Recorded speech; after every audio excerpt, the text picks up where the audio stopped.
এই জন্য সৌদির উপর খুব বেশি আস্থা রাখতে পারি না।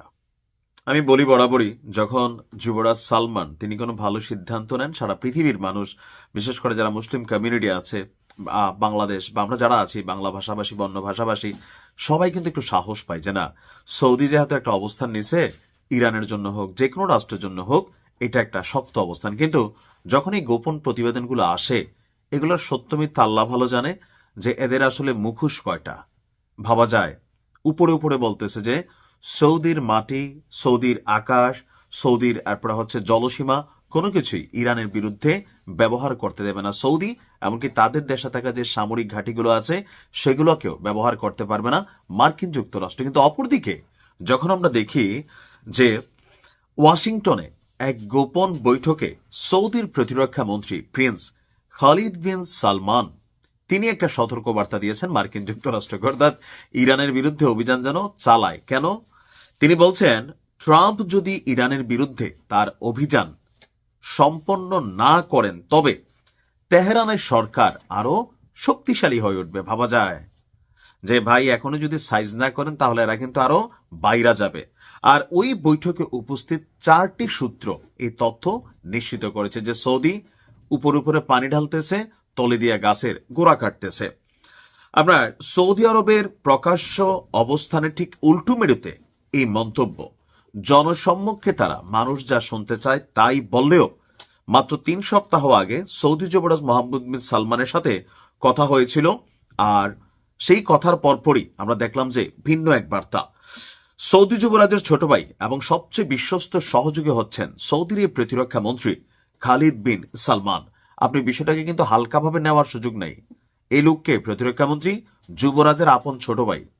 তার মানে দুই ভাই একসাথে বৈশা এক টেবিলে কথা বলে, একজনে জনগণের পক্ষে দেখায়, বক্তব্য দেয়, বিশ্বের আমরা যারা আছি তাদের ভক্তরক্ত দেখায়, আর তলে তলে সেখানে গিয়ে আজ ঘটছে অন্য ঘটনা। ইরান নিয়ে আলোচনা করতে সম্প্রতি ওয়াশিংটন সফরে গিয়েছেন এই সৌদি যুবরাজের ছোট ভাই, যিনি প্রতিরক্ষা মন্ত্রী। পুরো মধ্যপ্রাচ্যে মার্কিন সামরিক অভিযান নিয়ে যখন তুলকালাম কাণ্ড, তখনই তেহরান নিয়ে এমন মন্তব্যে ক্ষুব্ধ হয়েছে বিশ্ব মুসলিম কমিউনিটি। উপসাগরীয় অঞ্চলে ট্রাম্পের যে বিশাল মার্কিন সামরিক শক্তি, হোয়াইট হাউসের কর্মকর্তারা জোর দিয়ে বলছেন যে এখনো চূড়ান্ত সিদ্ধান্ত হয়নি। ট্রাম্প সর্বোচ্চ চেষ্টা নাকি করছে কূটনৈতিক পথে হাঁটার। তবে এই মুহূর্তে এসে যখন সৌদির প্রতিরক্ষা মন্ত্রী খালিদ বিন মোহাম্মদ তিনি আপনার এমন মন্তব্য করেন, এটা নিয়ে খুবই ফুঁসে উঠেছে। হোয়াইট হাউসে দীর্ঘ বৈঠক করেছিল খালিদ বিন সালমান। সেখানে মার্কিন পররাষ্ট্রমন্ত্রী মার্কো রুবিও, প্রতিরক্ষা মন্ত্রী যুক্তরাষ্ট্রের পিট হেগসেথ, হোয়াইট হাউসের বিশেষ দূত স্টিভ উইটকফ এবং joint chief chairman general Dan Kane, তারা সবাই উপস্থিত ছিল। একটি সূত্র বলছে মূল আলোচনার বিষয় ছিল ইরানে আমেরিকার অভিযান নিয়ে সম্ভাবনা। সৌদি আরবের প্রকাশ্য অবস্থান বেশ সতর্ক হলেও ইরানের প্রেসিডেন্টের সাথে ফোনালাপকালে সৌদি যুবরাজের এমন মন্তব্যের পর এই প্রতিবেদন যখন সামনে আসছে, তখন পর্দার আড়ালে থাকা খালিদ বিন সালমানের অবস্থান নিয়ে প্রশ্ন উঠেছে যে আসলে সৌদির অবস্থানটা কোন দিকে।